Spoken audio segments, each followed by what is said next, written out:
My name's Dalton. This is Natasha. We work at Eklund Properties, and this is Whitney and Laura. They're like the pros and co-branch managers of Chicago Title, and we're here to ask them some questions today.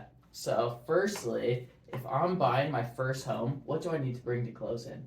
You need to bring a valid ID, sometimes two, depends on your lender. So if you have two valid IDs, bring those to closing. And then also, if you're bringing funds to closing, you're going to need certified funds. So cashier's check, or you can do a wire. Okay. So why can't you bring cash then? It has to be traceable. We unfortunately don't go to the bank every single day, and we have to make sure that it's traceable funds because your lender's going to want to know where those funds came from. Sure, that makes sense. I guess following up with that, with the wire fraud, what is wire fraud first, and then how can we avoid it, basically? So wire fraud in a real estate transaction is a scheme where criminals will go in and they will try to impersonate people that are involved with the real estate transaction. So that can be anywhere from the buyers, sellers, realtors, title company, lender.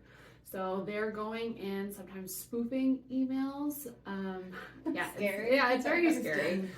They're spoofing emails and they're sending it to all parties looking like they're involved in that transaction, and they're changing our wiring instructions. They have become very, what's the word for it?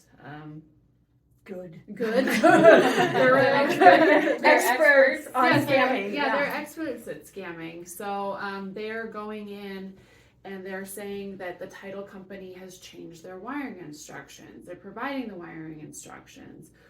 There's been times where we are not involved with the transaction so much right in the front of that transaction, so they're trusting that realtor. They've worked with you for the last 8 to 12 months. So they're going off an email from you providing from the realtors. They're going off, oh, they gave me those wiring instructions, and they're not calling the title company and inquire. We're telling them to inquire before they wire. So call a trusted phone number and read off the wiring instructions that were sent to them prior to.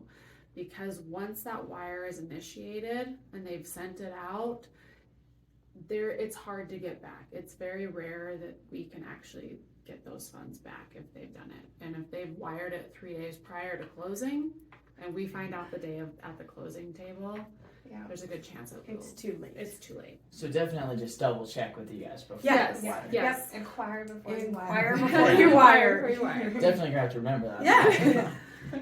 How long should like a buyer plan for their signing appointment to take? I would plan for about an hour and a half just to get there, but the actual signing process usually takes about 30 to 45 minutes.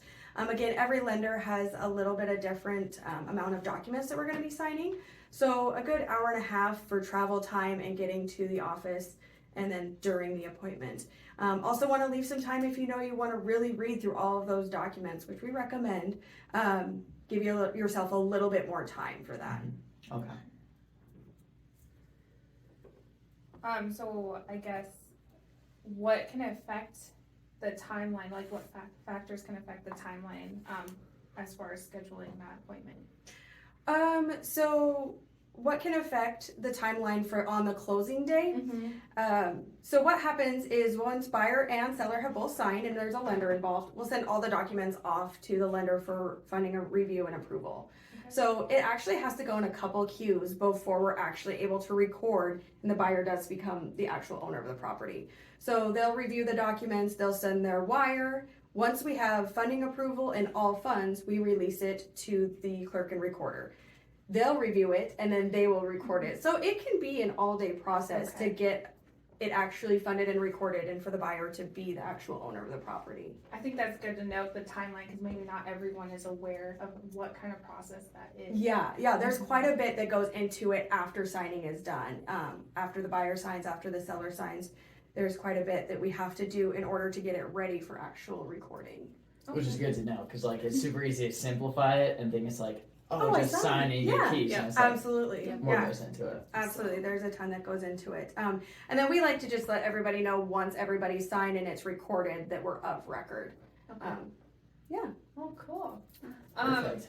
Yeah, so I guess how soon after you sign those documents does the buyer get the keys to their future home? Most of the time it's specified in the buy sell, but we always tell buyers, at closing what the agent has told us. So most of the times it's after it's recorded. Once it's actually of record, then most of the time that's when they get the keys. Perfect. Thank you guys so much for the interview. Yeah, This was super thanks for having us. informative. Yeah. Thank you. Thank you.